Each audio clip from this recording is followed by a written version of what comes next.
Well, I'm coming to you from vacation spot in Florida, Port Richey, from the home of Frank Lee Master, who has chosen to vacate the premises and not be here for this experience.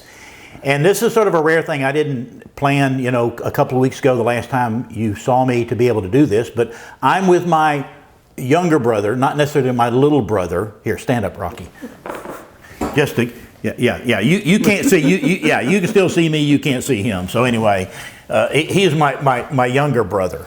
Rocky, who has been in ministry for a lot of years. He just had an anniversary of 30 years pastoring his current church, that started out as Mimosa Lane Baptist Church, and then they transitioned to Inspiration Church, was it 2 years ago? Mm-hmm. Something like that. And so while we've been here enjoying life and having a lot of fun and fishing and eating some more. Amen. I told him early on, I brought my equipment because it occurred to me that those of you who watch me and know me, you hear a little bit about, me talking about family life and other areas of my life. And I thought it would be interesting for you and also for me to be able to interview him. Now, this is Church Rebirth Ministries. And the truth is, while our paths have been decidedly different over the course of a lifetime of ministry, Rocky too has been leading his church through a season of transition.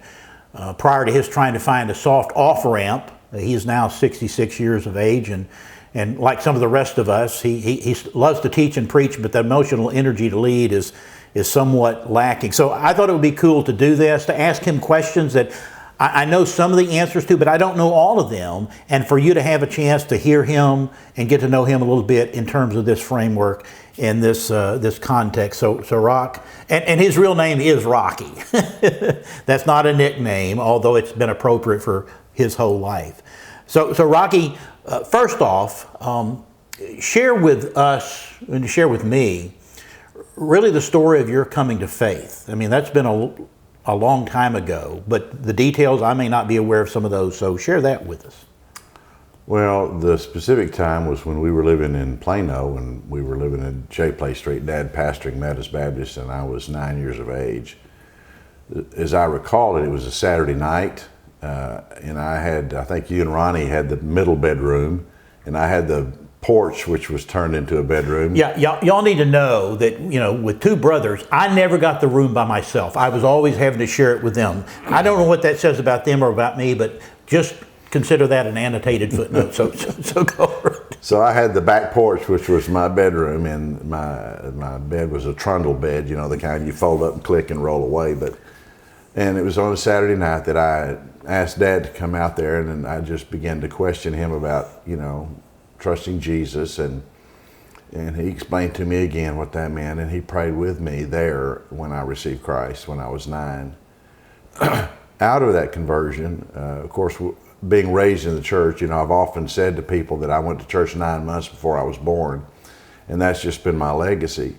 But I made a personal commitment to Christ at age 9, but because I really didn't know anything else, when I was 18 years of age or so, I began to re-question that because I was going to own my own faith, so to speak. So I evaluated that salvation experience to say, was that personal faith or was it parental faith? And because you were already gone at the time, but when at 18 years of age, my folks moved away from me. I always say they did leave a forwarding address. But our dad got a church in the valley, and I stayed in the house in Corpus, which was a trailer house. So I was been on my own since 18 and working and all that.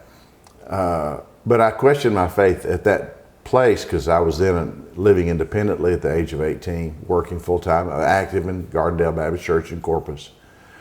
But then I really said, is this my faith? And I actually went back to Dad and said, Dad, what do you remember about that? Do I remember it? All that kind of stuff. And I even went through a phase of, out of that uncertainty, re-praying that prayer at that stage. And out of my simplistic, serious stupidity, I hadn't read the passage of scripture about vain repetition yet, but so I actually prayed, Lord, Lord, Lord, Lord, please, please, please forgive. I thought somehow if you said it enough, it meant more. So I prayed that, and finally, after those efforts, it's like God said, Rocky, you belong to me. I was in church. I didn't drop out of church to question the faith. I didn't run off in the world, go get drunk, shoot drugs, blah, blah, blah, do all that kind of stuff. I was questioning an internal experience. And it's like God said, if you weren't mine, you wouldn't care about this. And you wouldn't be wanting to go to church. And you wouldn't be one of those are desires that come from me. So I said, Lord, I trust you, and I'm relying on that, and have really not looked back since then and been secure in that. But it began as simple as that, and yet it was a journey to reaffirm that experience. Yeah. Well, that's a good place for me to say to some of you that have been trying to walk the walk of faith for a lifetime, that if you have entered a season of self-doubt, that's not unusual. I actually remember when he was a baby. Now, those are remarkably early memories, because it was in Anna, Texas, the place where Dad got his heart right and Mom came to faith, that I can remember the house that we lived in. We had a goat that Mom milked, and that was our milk. And I can remember seeing a baby on the sofa, and I went, where'd that baby come from? And that was you. Mm. I was only 3 when that happened. And so we shared this lifetime. I came to faith at age 6. And so we've shared this lifetime in a pastor's home, going through all that environment that encouraged us to believe that it was true. And so to have the nest leave you, and for you to go through that season, but to say that's not an unhealthy thing. And I love your framing that to talk about what God said to you in terms of you wouldn't be asking these questions, you wouldn't be wondering about these things if it wasn't real. Right. And I don't know what you've done over the years, but I would say most of the people that I baptized in my 40 plus years of ministry have been adults. And many of them came to that point in their lives where they were wondering whether it was real or not. And my answer was, well, let's just nail down a stake here. Let's just settle it and say, this is it. Whether it was or was not, let's just drive down a stake and anchor a place to say, stop asking the question. You've done all that Scripture says you have to do. Believe it, live it, and go forward from that. And so hopefully that's a word of encouragement to some of you. But out of that, James, when I've dealt with people with the questions about the certainty about faith, there used to be a song in churches. It was on a Sunday that somebody touched me. It was on a Monday, and everybody's supposed to stand up on the day that they were saved. But they always had a catch-all at the end of the song. If you didn't remember what day you were saved on, it was on a great day that somebody touched me. And I remember, I think it was Spurgeon who said, he said, I don't have to show you a birth certificate to prove I'm alive. Yeah. I thought, well, that's clarifying. And then I've discovered, of course, having read a lot about defenses of the faith and apologetics and doubt, that doubt is not sinful. Doubt is a suspending of belief. It's not. That's different than unbelief. That's a settled conviction of not believing. And I never had a settled conviction of not believing. I just had a suspension of certainty of my belief, and that was a totally different issue. Well, how do you? I've asked some of the young pastors that I've interviewed of late. How do you personally account for the fact that we came of age in the 70s? And we actually remember those days. Many do not. How do you account for the fact that you didn't go and sow your wild oats like so many did? Well, I really credit it to the influence of our parents. We were raised, with Christian convictions, and hopefully they were internalized early.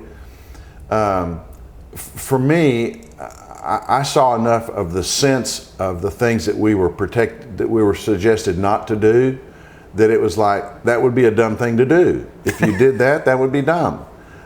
So I chose not to do those things, and this doesn't make me a saint or any more Christian than anybody else.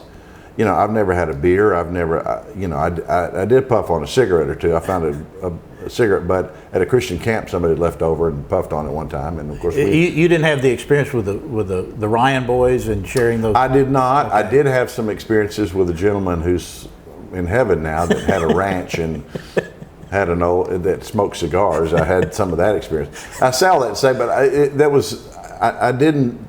The expression of my sinfulness was not expressed in those terms. Right. I have plenty enough that I have to deal with as a sinner, because that's corporate to all of us. Yeah. We're sinners by nature. And I always said I didn't need to do other things. I didn't need to give Satan more ammunition to work me over with. So there was I wanted to do what Mom and Dad said. Generally speaking, I think I was kind of a compliant sort of child. And so when I grew up, it seemed like the wise thing to be in church, and because of my faith early, there was enough inclination there that kept me there, and I didn't want to go do those things, Asa. Yeah. So I just praise. Part of that's just an expression of the grace of God in my life. How He chose to allow me to walk and experience that journey doesn't make it any better or worse than anybody else's. But I'm thankful for what I was able to avoid, although we deal with enough of our own nature that we don't need to go find somebody to know that. Right. We both ended up in Gardendale Baptist Church. One of those rare life experiences that Dad wasn't a pastor. Right. We had a couple of those prior, but that was when we were really finding our own way. And it was when I was age 20, which you would have been 18, that I felt God call me to preach a ministry. And I had my own struggle and finally said yes and packed my bags, and Douglas and I went off to East Texas Baptist. Can you articulate that sort of experience for you of going from just being a Christ follower to that sense of call into ministry? Well, yeah, it's interesting because in my celebration of my 30th anniversary, people are asking me, well, when were you called to preach? And I go, well, when was that? Yeah. And I was 20 years of age, and that was when I was at school at East Texas Baptist. When I went there the first semester, I think I didn't declare my major because I didn't know what it was going to be. And it was really when we were at Grange Hall, the church there in college that we chose to connect with, that I sort of felt like that God was calling me to preach. Now, part of that at the time, I really didn't know. I wasn't consciously aware of other options. I didn't think, I had no musical ability that I was aware of. I didn't play an instrument. I didn't read music. I didn't feel an inclination to youth ministry, or I didn't know anybody that served full time. Now, wait a second. Didn't you have a chance to take piano when you were younger? Oh, I did, but piano didn't take to me. Mom exposed us to that, but anyway. I didn't get exposed to piano. You and Ronnie got that. I didn't. I play a little now just because I play by ear, but and I end up leading music for 3 years when I was a seminary. That's a whole other story. God leads us to do all kinds of things we really don't have strong gifts in necessarily. But it was when I was at college that full service to full-time ministry meant, in my understanding, pastoral ministry. I didn't really know a lot more about that. I knew there was mission field stuff, but I did whatever. I had no idea about that. So my surrender was to my best understanding of what full-time ministry was. Yeah. At the time of that surrender, I didn't look in the mirror and see a leader of nothing. I had no self-perception of an ability to lead anybody or a desire to do that or to stand on the stage and speak to anybody. As we know that public speaking is one of the highest fears that people have. So I had no sense of any of that except that I think this is what God wants me to do, and I'll figure out what that means. I don't know. And so I just said yes and was ordained, or licensed by that church. I wasn't ordained there, but and our years there were very impactful for many reasons, as you know, basically because of sustained relationships. Yeah. That I think so often people miss when they hop from church to church to church. So my call to ministry was birthed in that context. Yeah. Okay. Well, you got to understand it's hard for me to sit here and not want to feed in because we're sharing this parallel, context and Universe. environment. Yeah, this universe. And one of the things I'm grateful for is that with both of my brothers, that we've not just been siblings, we've actually been friends. Very much so. A big blessing. Wow. And for Rocky and I, because our sense of call into ministry has led us into the pastoral leadership role, then we've had a whole lot more to talk about than most siblings over the course of a lifetime. And you and I don't know that we've ever specifically talked about this. The nature of how the Lord led us in ministry and where that took us was not the same. It was decidedly different. Right. So if you could sort of outline for the listeners that journey from your surrender to ministry to those various stops along the way to what you did until you finally ended up pastoring. Well, of course, because I never have sensed that I was a leader in the sense of initiating a lot of things, but I've always said, Lord, if you'll point the way, I'll try to follow the best I can. So I'm more of a responder than an initiator in God's will. So my simple view was, Lord, I'm going to surrender the ministry, and I guess what that means is I'll find some girl and we'll get married, because I didn't know anybody that was single that's pastoring. And then I'd graduate from college and I'd pastor some little country church, because that was kind of our context. Our dad pastored small churches. And that I would, ride in the sunset and live happily ever after. Well, when I got out of, and I really didn't like school. When I got out of high school, I wasn't going to college. I didn't like high school, I was working full time, living on my own, but active in church and all that. So I had no desire to go to college. Well, when I finished, I worked a year and a half, and then you went on to East Texas Baptist. And I was like, God said, well, Rocky, I think I want you to go to school. Well, and I tell people, I didn't go, oh, where do you want me to go? No, that question never came up. I'm going to follow James. He went to East Texas Baptist. We'll go there if they'll take me. So that's what I did. We never roomed together. You were already there. Well, no, you understand. We didn't room together, but the guy that I went there with and roomed with, when I got married, then Rocky moved into my place and helped him finish school too. Yeah, exactly. So when I got out of college and I hadn't gotten married, I'm thinking, well, I don't know anybody that's pastoring single, so I think that means, and I had no desire to go to seminary because I didn't really have a desire to go to college. God just took me there. That's something you and I both share. Oh, yeah, what you need to know, James has probably already shared, is that our parents' home was really not academically driven. Our dad quit high school in the 9th grade and got his GED in the military. My mom just graduated high school. With the help of her mom. Yeah, help of her mom doing math. So they never said anything to me, us, about any formal education. They just, you grow up, as soon as you're 18, get a job, God bless you, we'll see you in heaven, honor God, and, we'll live happily ever after. And then we all end up getting our master's degree in theology, which is a whole nother weird thing. So when I went to finish college, and although I'd been engaged time there, but that didn't work out. So I'm thinking, well, I'll just go to seminary. So James had already left, and he went to Southwestern Baptist Theological Seminary. So I guess that's where I'm supposed to go. So that's where I went.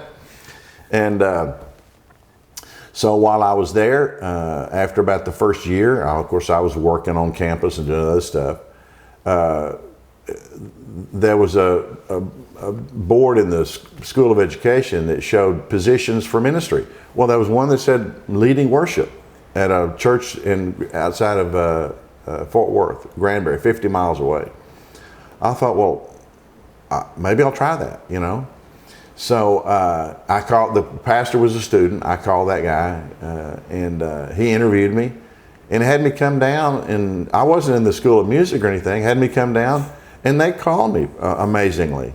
And I served there for 3 years. And now y'all need to understand, this was a church that was named after a racehorse. Yeah, Mambrino Baptist Church. And so those country people, they just loved me. They had a church list, the church families, where I would spend all day there. I'd go Sunday morning, do the worship, and then we'd have Sunday night service. And I actually did choir practice and stuff. So I was there, all day. So they had a list of people that I would eat through the church roll, basically. It's like 3 months. So you had Sunday meals every Sunday. Yeah. Well, a guy in seminary, single guy, man, Christmas dinner every Sunday. Eat for a week. Oh, man, it's glorious. So, but it was then that I shifted to a sensing of pastoral ministry and preached my first message there. And I still remember the text about reconciliation and being the minister of reconciliation. And they loved me and affirmed me and encouraged me, and I still have friendships from that church from these many years later. Again, God sustained that. And then when I got out of seminary and I wasn't married, I'm going, well, I don't know what I'm supposed to do. So I found a church that needed a minister of music, and drove back and forth from seminary even after I graduated. But then, so served there for about a year.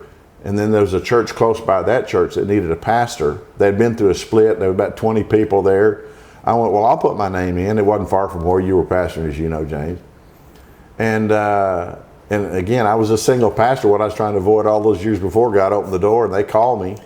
I still remember one of the guys on the pulpit committee. I could call his name today if I chose to. He was fishing around the conversation to really ask me, do I like girls, since I was single as a 28-year-old. Yeah, I really do. I'm fine with them. God just hadn't worked it out yet. And so they called me there. I always said that God took me to churches that were desperate and they had no other option. So yeah. So when in that window were you in that restaurant and had that story with a young lady that you found watching you and you were? Oh, it was somewhere earlier than that. I'd always heard, that if you're going to be a pastor, it'd be nice if your wife played the piano. Well, okay, I was telling James about I'd traveling between cities one time, and I was driving by myself, stopped in the first cafeteria, where you get your food and then you get the ticket at the end, and the young lady at the end that was giving out the little receipts was give or take my age. And when I sat down by myself, I happened to be facing where that register was, and she kept staring at me, and it's one of those kind of things that's kind of awkward. And then eventually I quit looking away, and I looked, and she's not looking away, and well, that's kind of weird.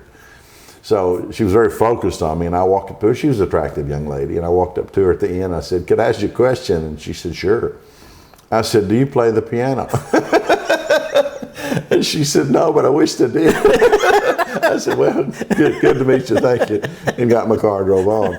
So they called Faith Baptist Church in Princeton, called me as pastor, and I served there. And again, they loved me. They accepted me as a single man.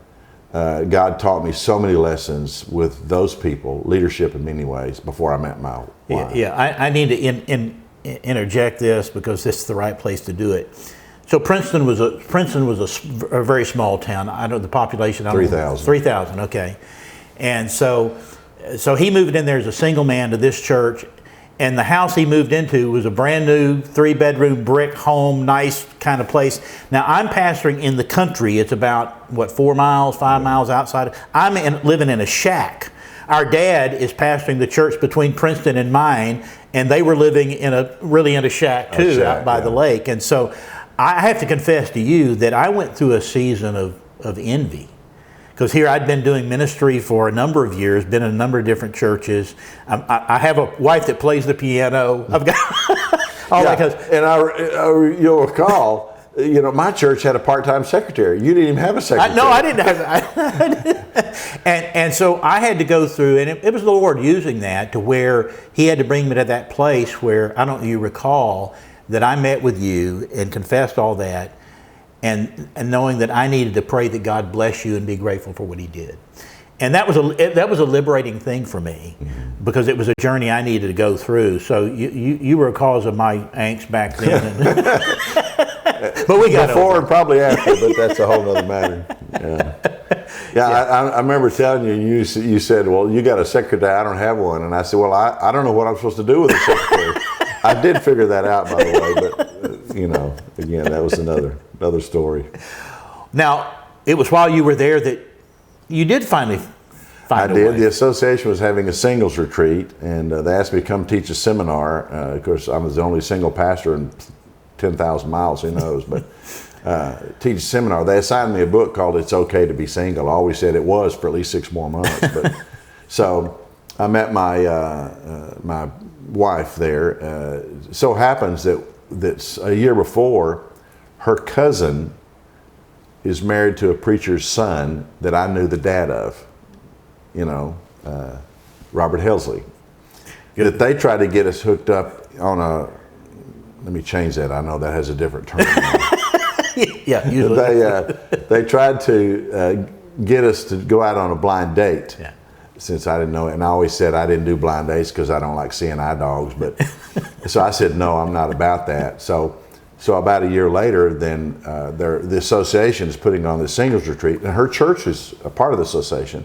So a group from her church was supposed to come to the singles retreat, but at last minute everybody backed out. But she decided to come anyway. And so she remembered my name because when they were talking about this blind date, they gave her my name. Well, Rocky Pope is kind of an odd name, so she remembered that. I didn't get her name or didn't recall it. So she's there knowing who I was, not that she came for that reason, but And that's where we met, and you know, got to know each other. And 6 months later, we were married. But the amazing thing about that is that her home church, where she was saved and baptized, and her mom was still a member, Meadows Baptist in Plano, was the church that our dad was the founding pastor of. And then when I was 9 years of age, the story I told you earlier, that was where I was saved and baptized, in that church, which was her home church.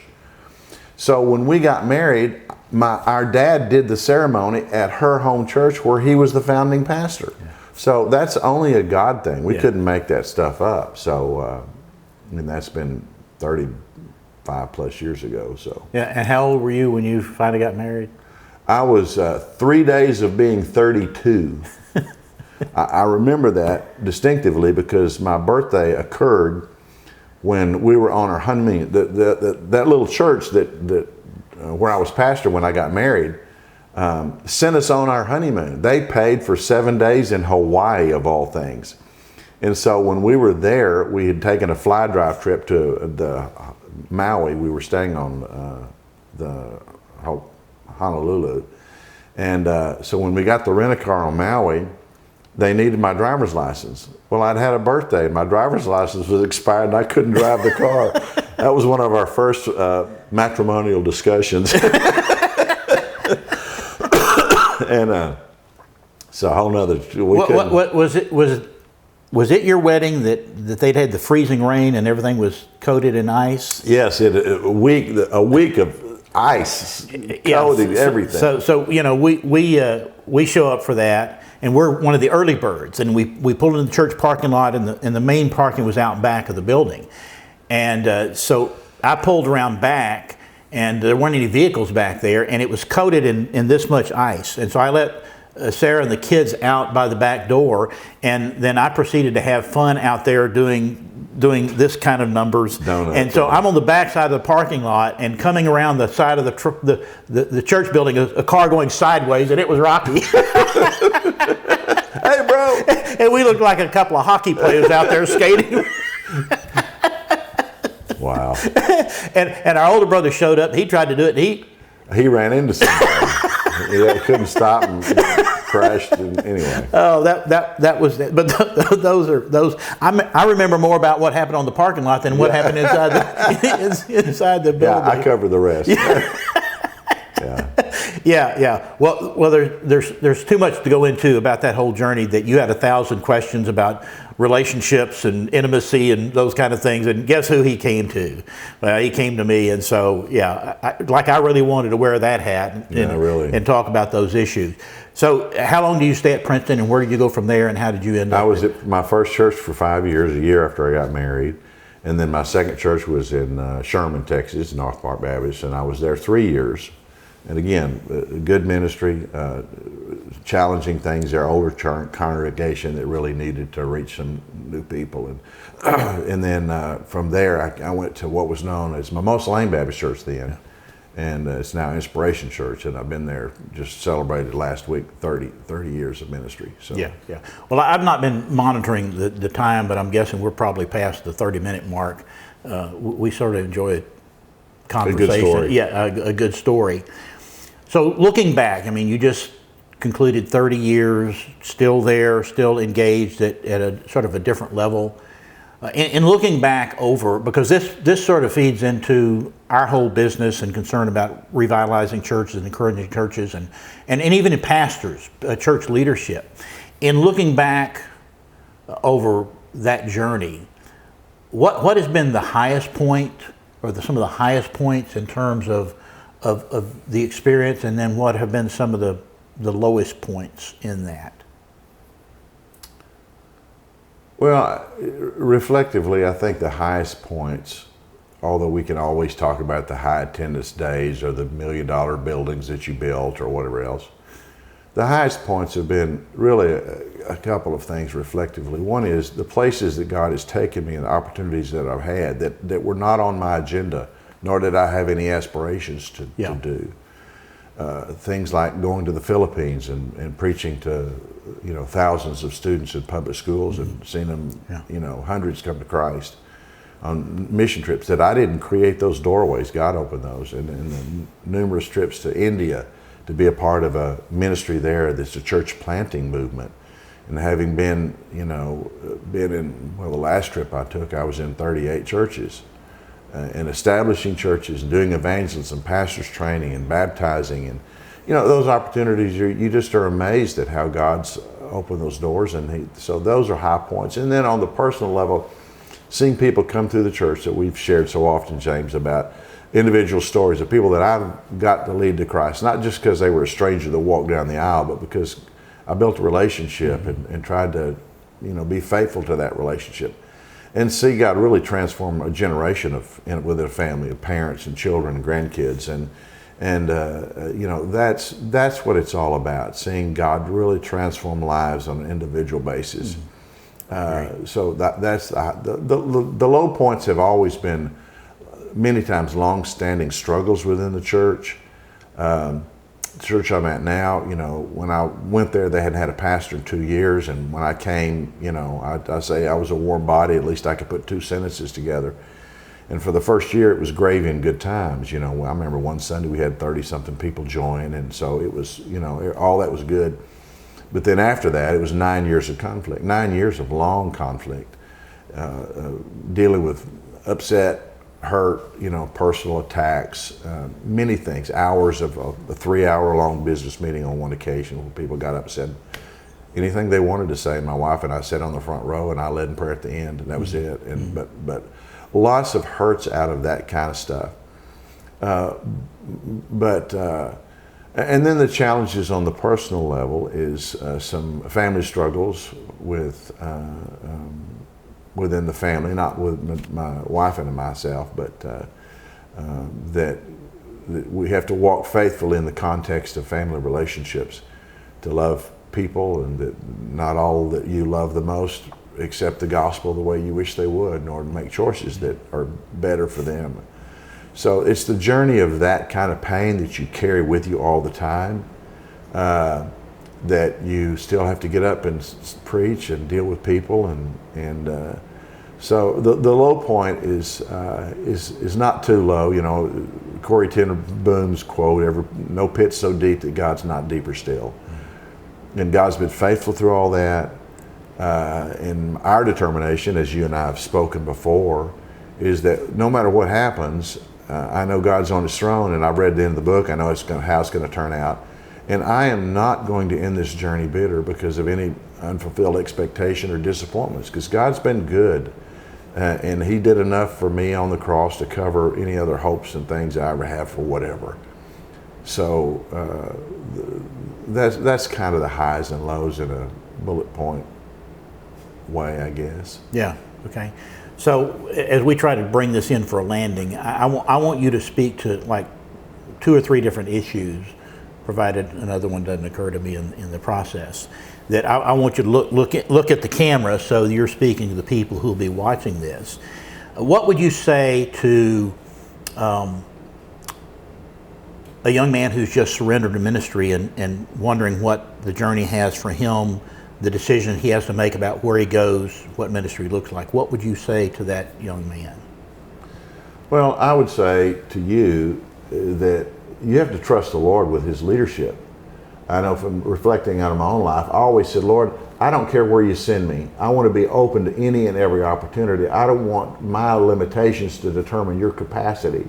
So God, I want you to lead and I'll follow. And I'm not trying to be something that I'm not. I just want to be faithful, because I really don't think there's any small work for God. There's small people that we can be, but not a small work, because God can do to change one heart to become a Billy Graham to change the world. And so I would say you follow Jesus, trust as a family, you love your wife, honor Him in your home, and then trust Him to open and close the doors. But don't predetermine that. Be sensitive, discern your own sense of capabilities and awareness.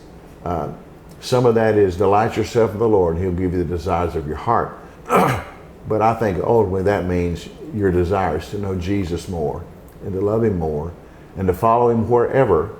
And then you just be still and know that He's God. and then follow where he leads and trust him for that. What would you say, because COVID turned the card table over on everybody, churches included, and a lot of people got disconnected during that season, and even though that season is past, they're still disconnected. What would you say to that person that's wondering about how to find a church that they need to be a part of? What would you say to that person? Well, I would say that we're all made for community. We're all made for relationships. That's what the body of Christ is about. That's what families are about. And everybody needs somebody. And we are made to belong.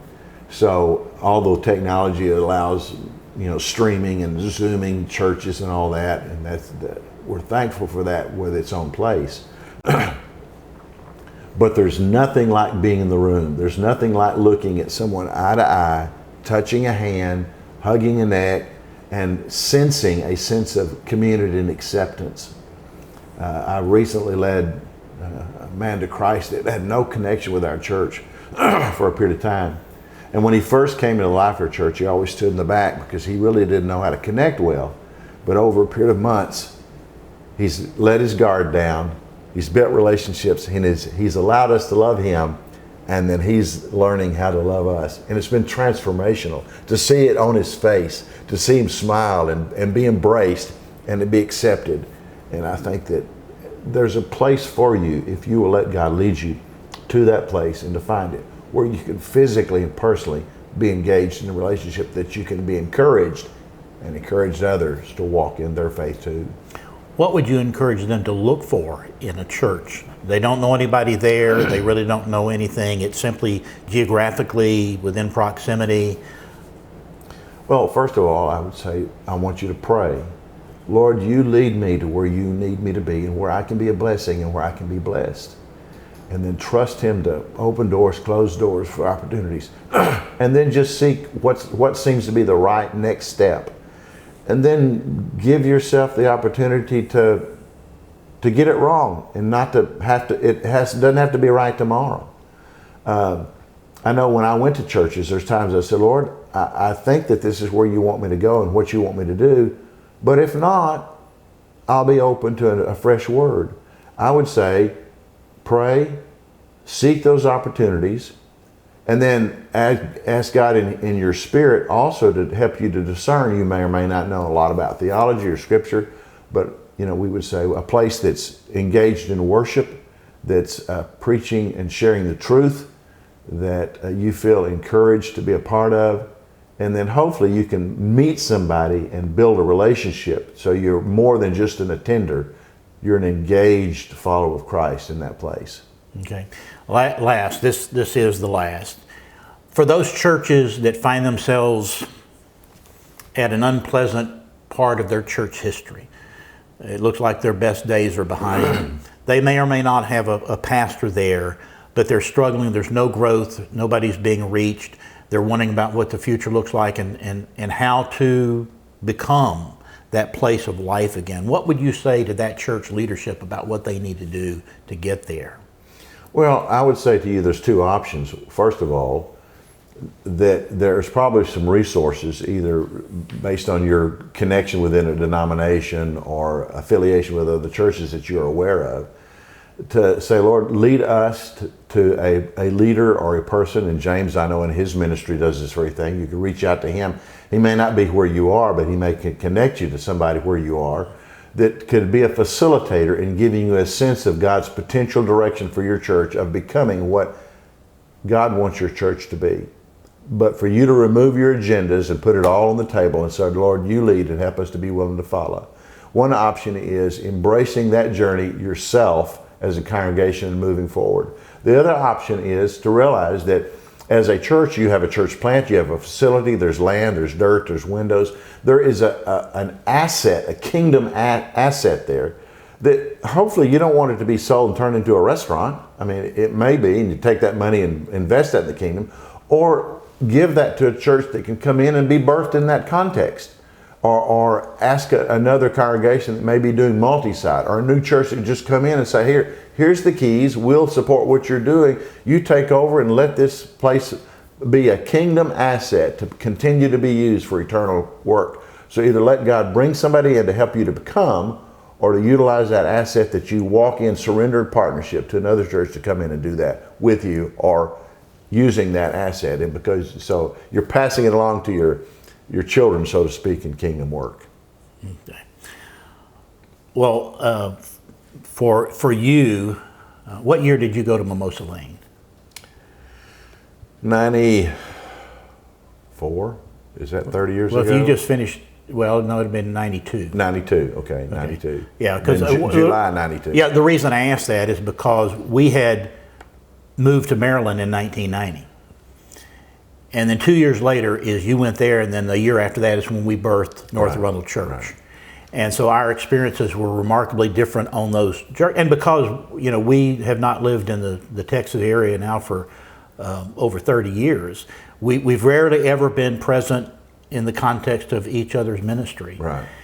So if you'd like to, see and hear him, you can go to the Inspiration Church website and click on there. And the good news is, like you can with me, if you like him, you can keep listening. If he's too loud, you can turn him down. And if you don't like him, you can turn him off. That part we love about this season in the life of a church. Well, Rocky, thank you. This has been long overdue. We may have to do this again because there are 1,000 things that we could talk about. Because usually when I get in my car and I'm thinking about somebody to talk to, I have to have at least 30 minutes to call him, because then we just get started on a good conversation. Right. But most of the time, our conversations are an hour without regards, and I am grateful for that. So thank you very much.